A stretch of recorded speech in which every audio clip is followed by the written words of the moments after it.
one of the big problems we have in human life is that we are hardwired to have fear, and it has a use. So for example, you climb a tall ladder and you feel afraid, you think you're going to fall off.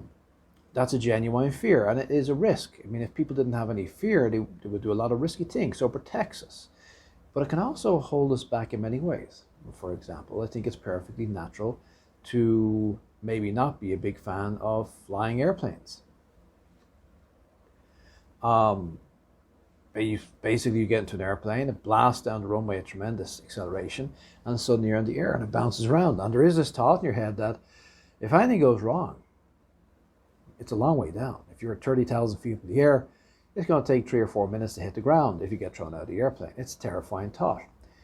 But yet somehow we have to get over this thought if we want to get on with flying in an airplane or traveling in a car or taking any risk. And also this terror barrier can extend beyond that. The terror barrier also extends into things like, I don't want to do something new. I don't want to go beyond my comfort zone. I don't want to take a risk. Comfort zone basically being that those things which we find comfortable, we don't want to go beyond it. I won't talk to that person I want to get romantically involved in because they won't want to talk to someone like me. It's terrifying. I won't go for that job or that business deal because, again, it terrifies me. I'm terrified. It holds me back. So the terror barrier is holding us back at every level, and it gets even worse than that. One of the clear problems with the terror barrier is basically if somebody, say for example, I'm in a shop and somebody bumps into me, immediately I'm feeling aggressive. Immediately I'm feeling like hitting out at that person. Why is that? Why is it that in my house, for example, some family member might say something and it hurts my ego a little bit, and again, this sudden aggressivity is there. I feel angry, I feel upset, I feel hurt. Why am I feeling so hurt? Why am I feeling so aggressive? And the reason for feeling so hurt or the reason for feeling so aggressive is, again, this terror barrier. This fear that somehow I'm going to be humiliated, fear that I'm not being respected, fear that I'm not in control. So basically the terror barrier or the fear barrier can be holding us back on so many levels. Of course, on a very physical level, things like maybe driving in a car or flying in an airplane or pursuing our careers, but also in our relationships, in our daily lives and how we deal with people. The terror barrier can be holding us back. And I see it as one of the biggest challenges of human life is that we have this physicality, this animalistic side, and we also this higher level side. And the animalistic side, of course, gives us our desires, and all our low habits are coming from the animalistic side. But also the survival instinct, and the survival instinct is necessary. We need to be able to survive. We need to be able to deal with traumatic incidents. But it stops us from thinking at a higher level. In some other videos I talked about the 3 brains.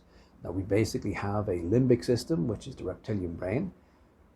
We basically have the brainstem, which is known as the reptilian brain, which is aggressive, fight or flight is housed there. Also things like when you drive your car and you suddenly end up at home, you don't know how. It's that reptilian brain that's going to work for you, but tends to see things in black and white and aggressive. We've got the limbic system, which is basically the emotional brain, and it selects whether we go into the reptilian brain or into the higher brain, which is cerebellum, which is high-level thinking, philosophical thinking, rational thinking. Of course, we will spend more time there. But from an evolutionary point of view, all 3 are relevant. It's relevant to have a reptilian brain that helps us survive. It's relevant to have our higher brain to make us think. It's relevant to have a limbic brain, which gives us a heart, which gives us emotionality and the ability to relate to people emotionally.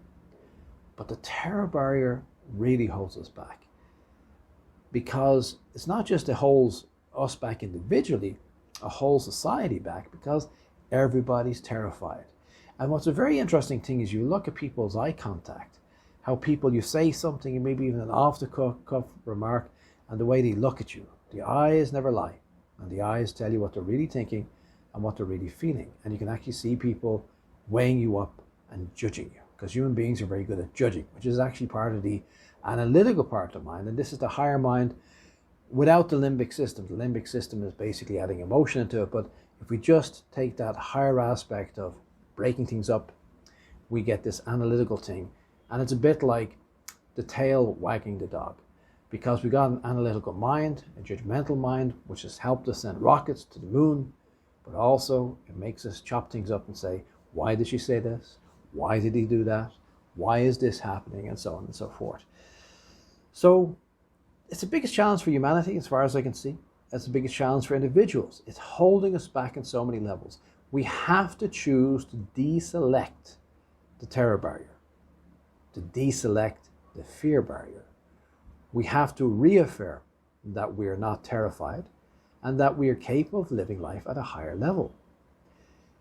It's something that as a species we have to do, and something at an individual level. And of course we have to do, enough individual people have to select that higher virtuous level, and that eventually society will move forward. And society is moving forward, but we have to do more of it. So how can we overcome the terror barrier? How can we overcome the fear barrier? Basically, we have to use a lot of reaffirming, and reaffirming can be in the form of auto-suggestion. Things like, I'm getting more and more confident every day. Auto-suggestion is a repetitive phrase like, I'm getting more and more confident every day. There's a famous one, every day I'm getting better in every way. I can do it, that sort of thing, okay? The key thing with auto-suggestion is just be in the present tense, not the past or the future. And it should always be positive and affirmative. It should never be, I'm not getting panicked anymore, okay? It's, I am strong in every situation. I am grounded in every situation. And it might seem corny, and a lot of fun has been made of auto-suggestion over the years, but auto-suggestion is a great technique to get things going regarding how to change your behavior. Other things are brain feed, watching videos, reading articles, reading books, doing courses which make us reflect on the higher things in life and to learn about ourselves. Self-development in the area of, we can look at psychotherapy, for example, self-development courses, where we learn that we are not a victim, that we're only a victim. Bad things might happen to us, but are we a victim or a victim? Yeah, you're a victim if something happens to you, but are you still a victim 20 years later? Are you still carrying that victimhood? 20 years later, you had a hard childhood or somebody attacked you or something. You're a victim that day. But are you a victim 20 years later? Then you're basically in a state of victimhood and you're carrying this around with you. So learning about ourselves, one of my favorites, of course, diary writing, self-reflecting, and really giving ourselves a lot of brain feed, a lot of positive, upbeat material. We're surrounded by news, which is always terrible. Human beings, for the sake of conversation, they don't just talk about the weather, they talk about all the terrible things happening. We have to deselect a lot of this stuff. And even though we feel the fear to maybe hop on an airplane, or the fear to go for an interview, or the fear to talk to a romantic partner, or the fear to talk to people about, people are close to us, about how we really feel. And also the fear that when we meet somebody, we just judge them. The fear that when we meet somebody, we give them a hard time, or think they're a bad person. Okay? We have to start seeing a commonality of a brotherhood, a sisterhood of humanity, and seeing that that man is my brother, that woman is my sister. These are my people, you know. From a Christian point of view, we're heading into Lent, and the whole Lenten idea is to think about Jesus Christ. Now, it doesn't matter whether you're a Christian or not a Christian, but I think we can look at Jesus, for example, as an ideal, an exemplar, because the lifestyle he was showing is a life that goes beyond the fear barrier, the terror barrier, and if historical Jesus' story is true, I don't know if it is, but if it is true, he had to face the fear barrier and go through it. The terror barrier, the fear barrier, he had to go beyond it. So he is a great example of this idea of, turn the other cheek. I'm not saying you should be too pacifistic. I'm not saying you should be too pacifistic, but yes, that you should be selecting. Because you look at the life of Jesus, he was always selecting the highest and the best. And it doesn't matter whether a historical Jesus is true or not, because we don't really know. But it's a great example of a person deselecting the negative and selecting to live at a higher level. So you have to ask yourself the question, are you willing to live at a higher level? Are you willing to become that bigger person? Are you willing to make that change? Because that's a choice you have to select if you want to go beyond the fear barrier, if you want to go beyond the terror barrier, and if you want to live a more empowered life. And of course, if enough of us live empowered lives where we go beyond their fear, then we have a whole civilization that's living at a higher stage. It's something I feel that's very, very pertinent, because it's number one thing that's holding us back is this constant terror. Did he really do this? Did she do that? Did they look at me? That guy looked at me the wrong way. Are they doing this behind my back? What are they up to? This whole thing, it's on a nation level, of course, it's there, and it creates wars. On the human levels there, it creates divisions within families, divisions within communities, divisions within friendships, colleagues, people. If you look at people's body language and look at people's facial language, everywhere you'll see this fear and this stress. And we can't be the best version of ourselves as long as we're constantly stressed out in a state of fear. So I challenge you to deselect the fear.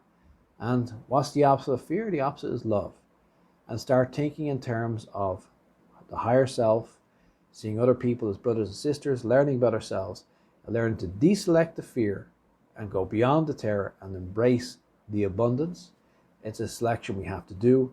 And all of this psychological self-development stuff, without overcoming the terror barrier, without overcoming that fear barrier, is a waste of time.